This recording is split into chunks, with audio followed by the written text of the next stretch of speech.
Hello and happy Saturday. Today's royal drama comes with a hardcover, a lot of dramatic accusations, and a response that basically said in polite PR language, this is absolute nonsense. Because yes, another royal book has arrived, targeting the Sussexes, and this time it's from royal biographer Tom Bower, who has once again decided to take aim at Prince Harry and Meghan. But this time, the Sussex camp didn't just stay silent. They responded, and the response was, let's just say it was not subtle. They called the book's claims deranged conspiracy and melodrama. Yes, those were the actual words used. So grab your tea, because we need to unpack what this new book claims, why it's causing so much noise, and why the Sussexes are calling the whole thing deranged. Let's dive in. But before that, let's listen to this clip where Tom Bower admits it's Meghan I'm after, and the hosts and co-hosts gasp in shock. Hey, we can't be bored with the invasions of our privacy. He was bored. He'll keep his princely title. It's Meghan I'm after, because this book is really Meghan. What? Humans write entire books about two people living their lives in California, then act shocked when those two people respond.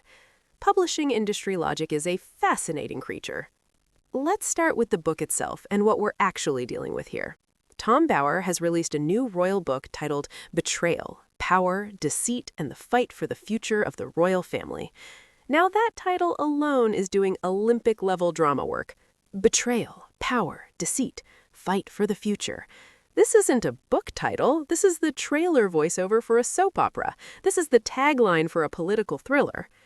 And according to reports and excerpts circulating in the media, the book includes a series of extremely critical claims about Harry and Meghan, their relationship, their decision-making, and their impact on the royal family. One of the biggest claims being pushed around in media coverage is the suggestion that Meghan somehow influenced or controlled Prince Harry's decisions about leaving royal duties.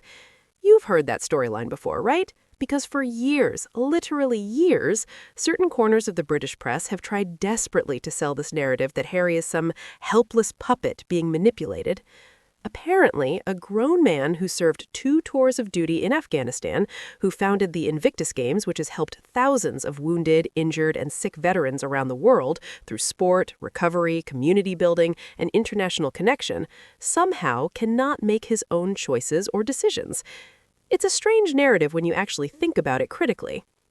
But the book reportedly repeats versions of these claims, including suggestions that Meghan created tension within the royal family, that she drove wedges between Harry and his relatives, that she's the primary force behind their decisions. It's the same old tired narrative repackaged with a new cover.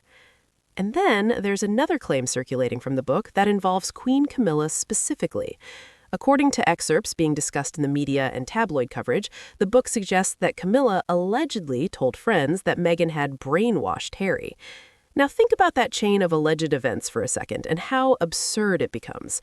We're talking about a claim about a private conversation allegedly told to a friend that somehow made its way to an author who then put it in a book that then becomes headline news treated as confirmed fact. The royal rumor pipeline is truly impressive in its ability to turn speculation into news. But wait, the drama doesn't stop there.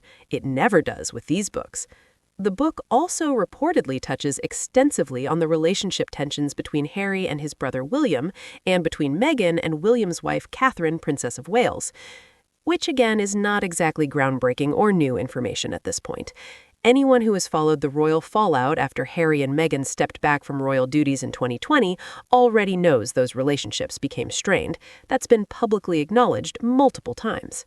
But the book goes further, reportedly providing new details and interpretations about specific incidents, conversations, and moments of tension. Whether those details are accurate or speculative is the question that matters. But here's where the book apparently crossed a line that prompted multiple parties. The book also reportedly suggests that events connected to Harry's work, including the Invictus Games Foundation, have become too focused on Harry and Meghan themselves, rather than the veterans they're meant to serve. Now, that claim raised some serious eyebrows among people who actually follow the Invictus Games, because if there is one thing that Harry has consistently, universally been praised for across the political spectrum, it's the Invictus Games. The Games have genuinely helped wounded, injured, and sick veterans around the world through sport, recovery, community building, and international connection. So when that organization's legitimate, impactful work gets dragged into royal gossip and treated as some kind of publicity exercise, people who care about veterans' issues tend to notice and object. And interestingly enough, the Invictus Games Foundation actually issued their own response to these specific claims. They emphasized in clear language that the focus of the Games remains exactly where it has always been: on the athletes, on their recovery journeys, on their families, on using sport as a tool for rehabilitation. In other words, they pushed back firmly against the suggestion that the event is just some kind of publicity exercise for Harry and Meghan. That's significant because it's rare for a charitable foundation to directly respond to claims in a royal biography. It suggests the claims were serious enough and potentially damaging enough to warrant clarification. Which brings us to the Sussex response itself, the moment that really made this story explode. Because unlike many previous royal book controversies, where they stayed silent and let the noise eventually die down, this time the Sussex camp issued a direct, unambiguous statement. A spokesperson for Harry and Meghan described the commentary surrounding the book as crossing the line from legitimate criticism into something else entirely: obsession. And then came the phrase that got everyone's attention, that became the headline, that perfectly captured their position. They described some of the book's claims as deranged conspiracy and melodrama. Not vague, not diplomatic, not "we respectfully disagree," deranged conspiracy and melodrama. That's the kind of statement that basically says, we're not taking this seriously, and neither should anyone else. And honestly, the specific wording tells you a lot about how the Sussex team currently sees these royal books and the ecosystem around them. From their perspective, this isn't legitimate reporting or serious biography. It's speculation, gossip, and interpretation packaged as insider knowledge and sold as fact. The word deranged is particularly strong. It suggests something disconnected from reality, something untethered from truth. Conspiracy implies theories being constructed without evidence, and melodrama suggests exaggeration for dramatic effect. Those are not mild criticisms. Those are direct shots at the book's credibility and the author's methodology. And here's where things get interesting from a media analysis perspective. Because the British royal media ecosystem has become a very particular self-sustaining machine with clear economic incentives. Royal books generate headlines that drive clicks and engagement. Headlines generate TV debate segments on morning shows and panel programs. TV debates generate social media outrage, commentary, and argument. And social media outrage sells more books to people who want to be part of the conversation. It's a cycle that feeds itself continuously and profitably. And Harry and Meghan have been at the absolute center of that cycle for years now, whether they want to be or not. Since stepping back from official royal duties in January 2020, the couple has been the subject of countless documentaries, unauthorized biographies, opinion columns, and endless panel discussions. Sometimes the coverage praises them and their choices. Often, very often, it criticizes them harshly. But what's completely undeniable is that they remain one of the most talked about, most analyzed couples connected to the monarchy. And books like this keep that conversation going indefinitely. Now, here's the deeply ironic part that never seems to get addressed.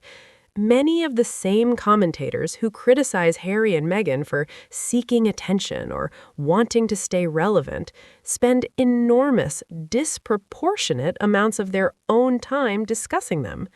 Entire TV segments dedicated to analyzing their choices.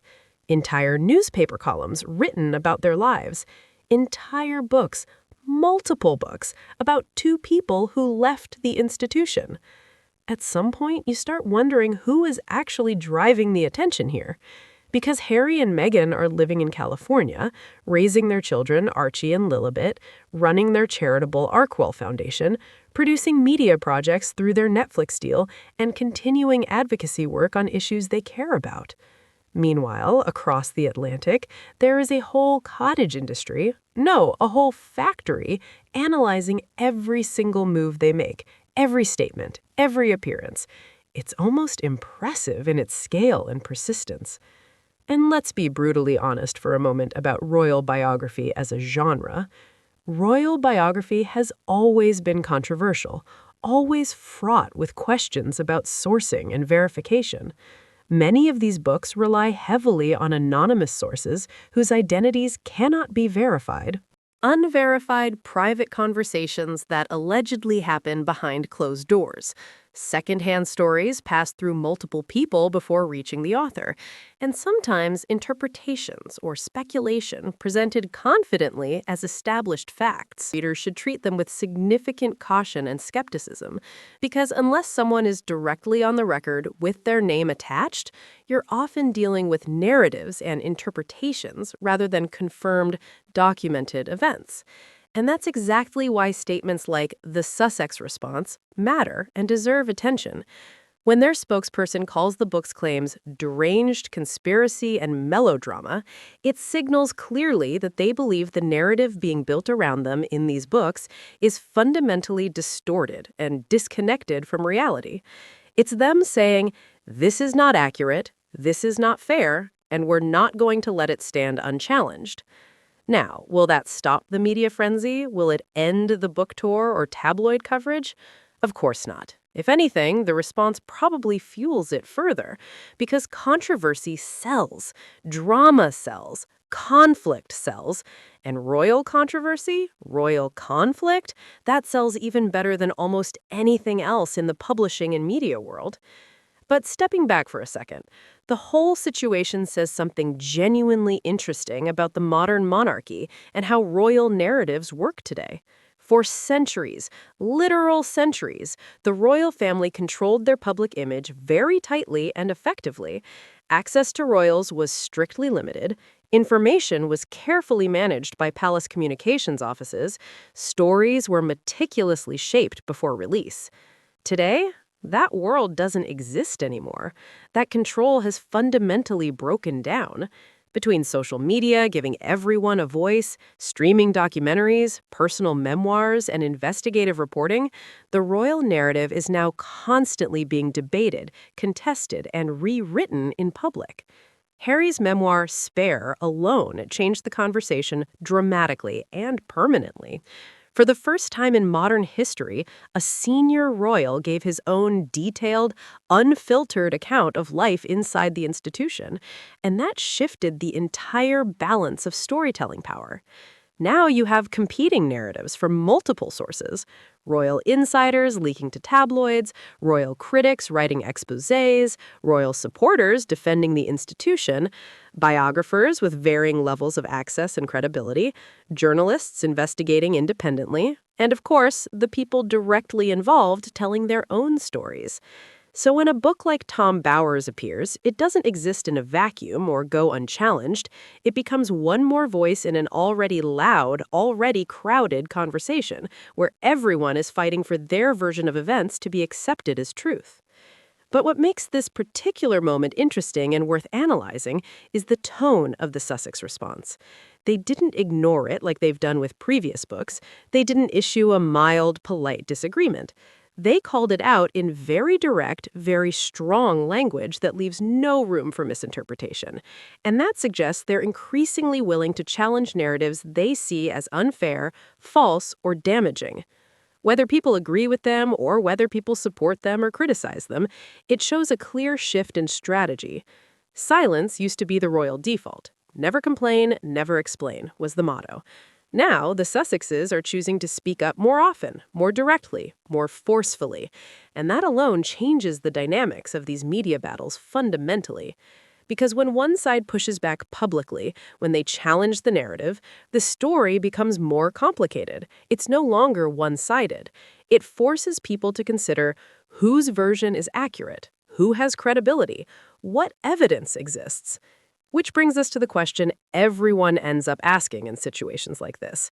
Does any of this actually change anything? Does it matter in the long run? For hardcore royal watchers who follow every development, books like this tend to reinforce existing opinions rather than change minds. Supporters of Harry and Meghan dismiss the claims as tabloid fiction designed to sell books.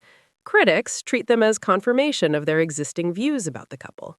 And the general public probably shrugs, scrolls past the headline, and moves on to the next story. But the broader impact is about narrative control and whose version of events becomes the accepted history. Every book, every interview, every statement, every response contributes to the larger story about the monarchy and its future. And right now, that story is still actively evolving in real time. Harry and Meghan have built a life outside the traditional royal system. They've pursued media projects, charitable initiatives through Archewell, and public advocacy on their own terms and timeline. Meanwhile, the monarchy itself continues adapting to a new era with King Charles, dealing with scandals like Andrew, facing questions about relevance. And as long as those two worlds intersect, as long as Harry and Meghan remain connected to the institution by birth and history, the commentary will continue. Books will be written, claims will be debated, responses will be issued. Because royal drama, for better or worse, has become one of the world's most persistent, most profitable forms of entertainment and content. And judging by the reaction to this latest book and the strong Sussex response, that isn't changing anytime soon. One thing is absolutely certain. Whether people admire them, criticize them, or simply watch from the sidelines, Prince Harry and Meghan, Duchess of Sussex, remain central figures in the global conversation about the modern monarchy. And if the release of this book and their deranged conspiracy response proves anything, it's that the fascination with their story is far from over. The real question isn't whether more books will appear. They absolutely will. The real question is how the story keeps evolving from here, and whether the Sussexes will continue pushing back this forcefully. Because if the past few years have taught us anything, it's this. In the world of royal drama, the next chapter is always just around the corner. Thanks for watching. If you appreciated this breakdown, smash that like button and subscribe for more royal analysis. Let's keep tracking these narrative battles. Until next time, stay critical, stay informed, and keep questioning whose version of events you're being sold. I'll see you in the next one.